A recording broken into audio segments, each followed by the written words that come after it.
Tea கடை kitchen சொந்தங்களுக்கு வணக்கம். இன்றைக்கி வீடியோவில் ஸ்வீட் கடைகளில் மட்டுமே கிடைக்கக்கூடிய இந்த தேங்காய் பர்பியை சரியான அளவுகளோட நம்ம வீட்டில் எப்படி செய்யலான்னு தான் பார்க்க போகிறோம். நம்ம வீட்டில் எப்பவும் இருக்கிற 2-3 பொருளை வச்சு இந்த தேங்காய் பர்பியை ஈஸியாக செஞ்சிடலாம். அதை விட முக்கியமாக இன்றைக்கி வீடியோவில் நம்ம வீட்டு கிச்சனில் உள்ள டைல்ஸில் இருக்கிற எண்ணெய் பிசுக்கு எடுக்கிறதுக்கு ஒரு ஈஸியான டிப்ஸ் வீடியோவோட கடைசியில் சொல்லியிருக்கோம். ஸோ அதையும் ஸ்கிப் பண்ணாமல் பார்த்துக்கோங்க. வணக்கம். இன்றைக்கி நம்ம டீ கடை கிச்சனில் தேங்காய் துருவல் பர்பி தான் பார்க்க போகிறோம். அதுக்கு இன்றைக்கி நம்ம தேங்காய் துருவல் நல்லா பூ மாதிரி துருவி வச்சுருக்கோம். நம்ம எடுத்துருக்கக்கூடிய அளவு பார்த்தீங்கன்னா மெஷர்மெண்ட்டில் 3 கப்பு பூவாக துருவி, அதாவது நல்லா அமுக்காமல் அப்படியே பொழுன்னு எடுத்து வச்சு 3 கப்பு மெஷர்மெண்ட்டில் எடுத்து வச்சுருக்கோம்.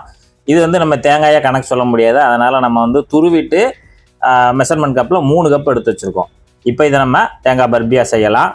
இப்போ நம்ம தேங்காய் பர்பி ஒன்றதுக்கு அகலமான கடாயை எடுத்து அடுப்பில் வச்சுட்டு இப்போ அடுப்பத்தை வச்சு கடாயை சூடாகிட்டு இருக்க நேரத்தில் நம்ம ஒரு 2 டீஸ்பூனு நெய் மட்டும் 2 டீஸ்பூன் நெய் மட்டும் சேர்த்துக்கோங்க. நெய் உருகி வரட்டும். இப்போ நமக்கு நெய் உருகிருச்சு. உருகின உடனே இப்போ நம்ம துருவல் வச்சுருக்கோம்ல, அந்த துருவலை அப்படியே இந்த நெய்யில் சேர்த்து ஒரு 3 நிமிஷம் நம்ம அப்படியே ரோஸ்ட் பண்ணி எடுக்கணும். அந்த தேங்காய் துருவலை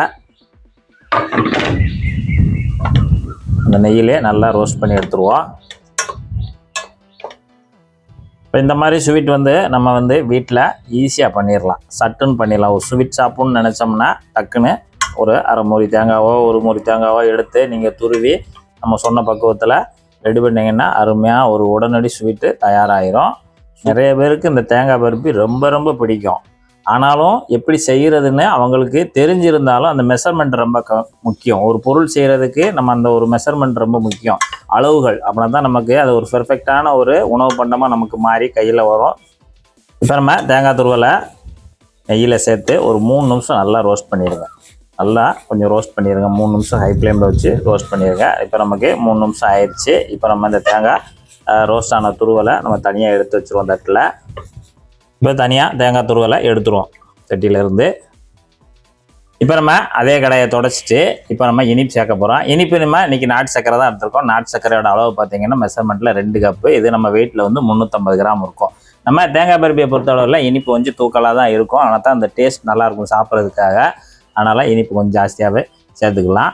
இப்போ இதில் ஒரு அரை கப்பு மட்டும் தண்ணி இப்போ நல்லா கலந்து விட்டுட்டு நல்லா கரைஞ்சி வந்தோடனே நல்லா கொதிச்சு வரட்டும். இப்போ நீங்கள் இந்த இடத்துல வெல்லம் சேர்க்கனாலும் சேர்த்துக்கலாம். வெல்லம் சேர்த்தா நம்ம அதை வந்து கரைச்சிட்டு அந்த டஸ்டெல்லாம் எடுத்துட்டு நம்ம சேர்க்கணும். இப்போ இது வந்து நம்ம நாட்டு சக்கரை வந்து டைரெக்டாக அப்படியே போட்டுடலாம். இதே அளவுகளில் நீங்கள் வெல்லத்தையும் சேர்த்துக்கிடலாம். நாட்டு சக்கரை நல்லா கரைஞ்சி கொதிச்சு வருது, கொதிச்சு வரட்டும். இப்போ நம்ம அடுப்பை வந்து மீடியமாக வச்சு இந்த பாகு பக்குவமாக காய்ச்சிக்கிறோம்னா, பக்குவம்னா ரொம்ப பெரிய பக்குவம்லாம் கிடையாது. லேசாக நம்ம காய்ச்சி கொதிச்சு வரும்போது லேசாக பிசுபிசுப்பு இருந்தாலே போதும். லேசாக அந்த மாதிரி பிசுபிசுப்பு இருந்தால் போதும். ரொம்ப கம்பியெல்லாம் வந்துட வேண்டாம். ஏன்னா நம்ம அதை போட்டு கிண்டி வேக வைக்கும்போது நமக்கு அது கரெக்டான பக்குவம் வரும். இப்போ நம்ம தேங்காய் துருவலை கொஞ்சம் கொஞ்சமாக உள்ளே சேர்த்துக்கிடலாம்.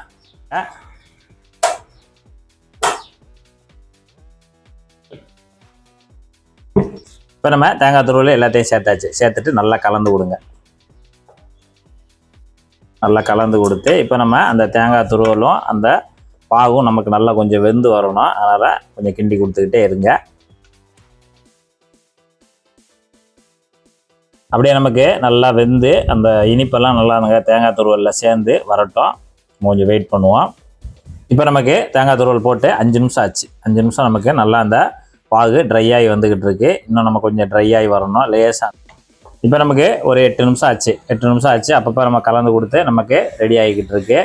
இப்போ நம்ம இந்த சமயத்தில் நல்லா கிண்டி கொடுத்துட்டு ஒரு 1/4 டீஸ்பூனு ஏலக்காய் தூள். இது வந்து தனி ஏலக்காய் தூள், அதனால் 1/4 டீஸ்பூன் போடுறேன். போட்டு நல்லா எல்லாத்தையும் கிண்டி கொடுத்துருங்க. இப்போ நம்ம அந்த 8வது நிமிஷத்தில் ஏலக்காய் தூளை போட்டு அப்படியே நம்ம கிண்டி கொடுத்தோம்னா அந்த ஏலக்காய் வாசம் அப்படியே நம்ம நாட்டு சர்க்கரையோட வாசமும் தேங்காய் துருவல் நெய்யில் வறுத்த வாசமும் ஜம்முன்னு வருது.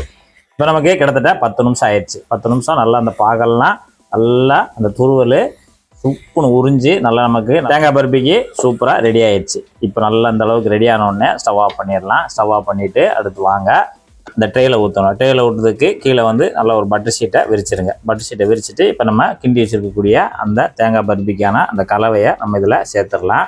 இப்போ நம்ம ட்ரேயில் தட்டிக்கிடலாம்.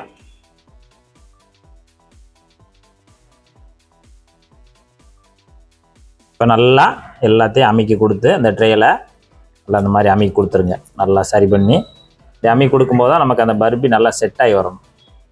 ட்ரேயில் போட்டு எல்லாத்தையும் நல்லா சமப்படுத்தியாச்சு. சமப்படுத்தினோடனே நமக்கு நல்லா ஆறணும். நமக்கு ஒரு மணி நேரம் நல்லா ஆறட்டும். ஆறின பிறகு நம்ம அதை பீஸுகளாக கட் பண்ணிக்கலாம். ஆறட்டும், ஆறி வரட்டும். இப்போ நம்ம தேங்காய் பருப்பி ட்ரேயில் நல்லா ஊற்றி அமுத்தி கொடுத்து நல்லா இப்போ 1 மணி நேரம் ஆயிடுச்சு. இப்போ நம்ம கட் பண்ணுறதுக்கு தோதா நம்ம இதை உள்ளேருந்து வெளியில் எடுக்க போகிறோம். ட்ரேயிலேருந்து இந்த மாதிரி ஒரு பட்டர் ஷீட்டை விரிச்சிட்டு அப்படியேவும் நம்ம இங்கிட்டு கூடிய ஒரு சதுரமான ஒரு செவ்வகமான அதை மூடுற மாதிரி ஒரு பாத்திரத்தை எடுத்துகிட்டு அப்படியே நம்ம புரட்டிடலாம். புரட்டி இப்படி வச்சுட்டு லேசாக தட்டுங்க. இந்த மாதிரி சூப்பராக அச்சு வந்துடும். அப்படியே நம்ம எடுத்துடலாம். இப்போ நம்ம பட்டர் ஷீட்டை வெளியே எடுத்துடலாம். கீழே அடியில் ஒரு பட்டர் ஷீட்டு போட்டிருந்தோம்ல, அதை நம்ம எடுத்துடலாம். சூப்பரான ஒரு தேங்காய் பர்பி அருமையாக தயாராகிடுச்சு. இப்போ நம்ம தேவையான அளவு கட் பண்ணி பீஸ் போட்டுக்கலாம். நம்ம தேவையான அளவுக்கு நம்ம வந்து பீஸாக கட் பண்ணிக்கலாம். இனிப்பு சாப்பிட்ணுன்னு நினைக்கிறவங்கலாம் அந்த மாதிரி ஒரு இனிப்பை சட்டுன்னு வீட்டில் ரெடி பண்ணிடலாம். அந்த அளவுக்கு லேசான வேலை. சாப்பிட்டு பார்ப்போம்.